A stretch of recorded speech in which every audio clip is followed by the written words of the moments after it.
here we are again at the old hangar in the American Air Power Museum in Farmingdale, Long Island.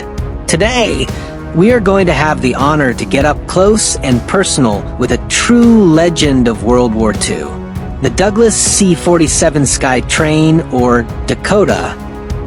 In the words of General D.W. Eisenhower, for things won the Second World War, the bazooka, the jeep, the atom bomb, and the C-47 Goonie bird. It is impressive to be standing on front of a plane that is over 75 years old and still flying. This particular C-47 in the museum has an incredible history, and it cannot be said better than the provided story by the museum itself. And I quote, "The American Air Power Museum Douglas C-47B Skytrain, affectionately known as Second Chance, is a unique, original, unmodified C-47B built in 1944 and supplied to the USAAF and flown to England, where it was transferred to the British Royal Air Force in 1945. Serving through the end of World War II and the Berlin airlift, our C-47 would go on to serve in the French Air Force during the Indochina conflict in Vietnam and would eventually spend most of its operational life in the service of the Israeli Air Force. The C-47 would end its military service in 1996 and was sold surplus into the general aviation community. The C-47 was flown to Canada and then the United States, where it was acquired in 2000 by the American Air Power Museum. This C-47B carries the unit colors of the 439th TCG of 9th Air Force Troop Carrier Command, whose C-47s carried paratroopers of the 101st Airborne Division from Pottery, England to their drop zones in and around Saint-Mire-Église in Normandy, France. Now let's jump inside this C-47 and take a look around. Stepping inside this plane is like stepping back in time. Everything in this plane is original, just the way it was back in World War II. You are basically walking in the steps of the soldiers and pilots that flew in this plane hundreds of times. You can almost hear the echoes of past conversations, the rumble of the engines, and the tense anticipation of missions long past. It's a humbling experience, a connection to a pivotal era in aviation, and a poignant reminder of the sacrifices made by those who served. Let's walk up to the cockpit and take a look inside. During the war, the C-47 had a crew of 2 pilots, a co-pilot, a navigator, and a radio or communications officer. Incredibly, back then, the navigator had to use maps and a handheld sextant to navigate and tell the pilots what direction to go. Today, we have GPS and all kinds of computers to help airplanes navigate. Gazing into the cockpit of a C-47 is like peering into a time capsule. A symphony of dials, gauges, and levers fills the space, each one a testament to the era of pioneering aviation. The pilot's seat, worn smooth by countless hours of flight, offers a glimpse into the dedication and skill of the men who navigated these aircraft. The array of instruments, airspeed indicators, altimeters, compasses, and radios speaks of a time when flying was an art as much as a science. It's a humbling experience, reminder of the ingenuity and courage that propelled these aircraft and the pilots who flew them through the challenges of World War II. There are a few things we need to point out in this cabin. Here to the left you have the navigator's table. That's where the navigator will look at the maps and make all the calculations to mark the waypoints for direction. To the right, you have the place for the radio operator and communications equipment.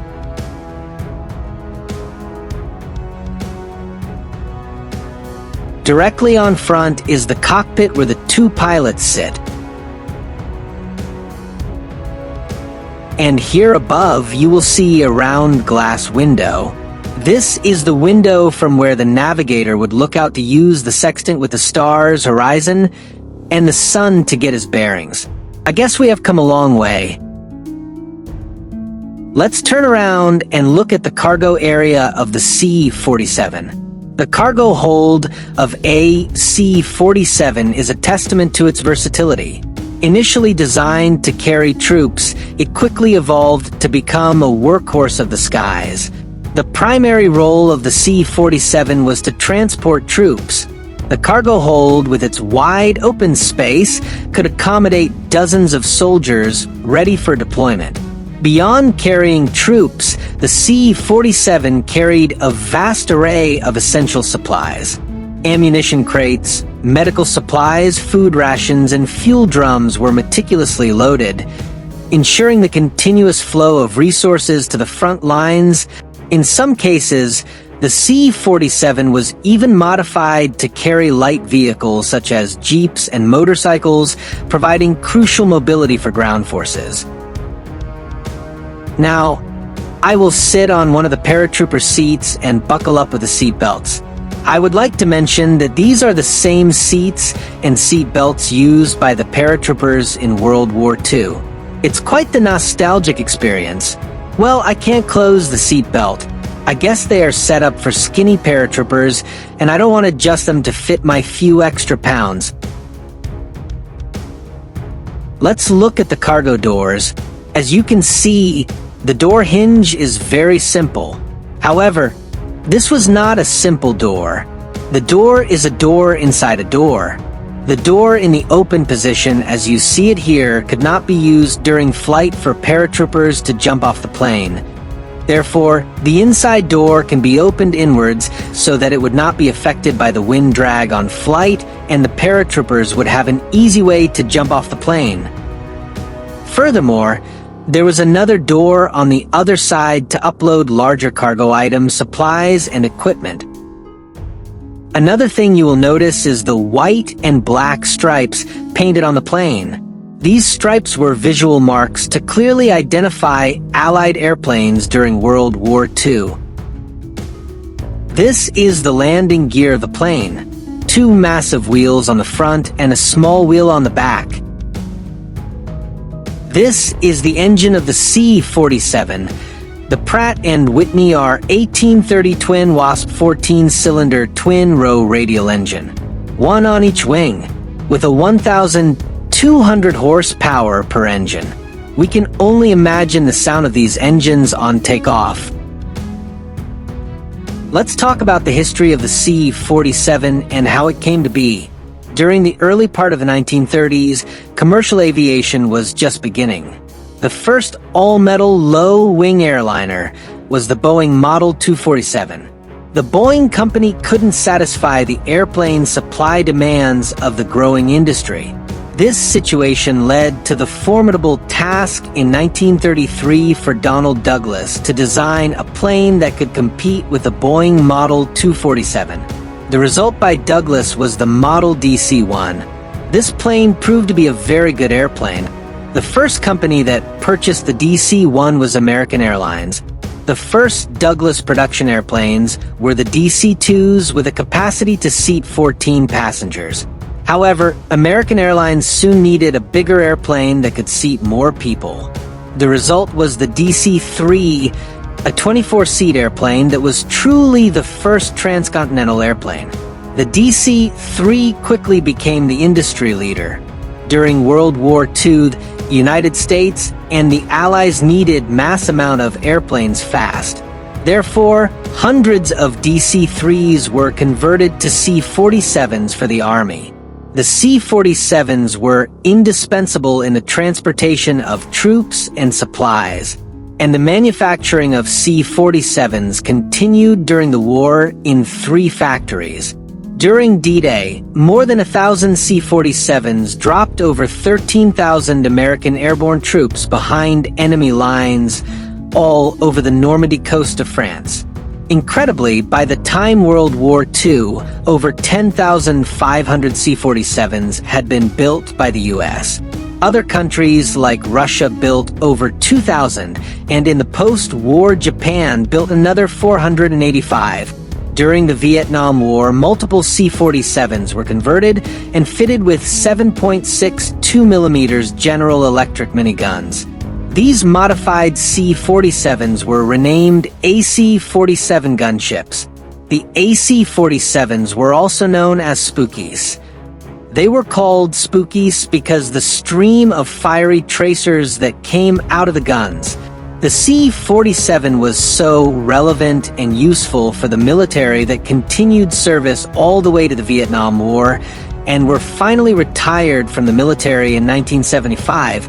This ended the C-47 military service for nearly 70 years.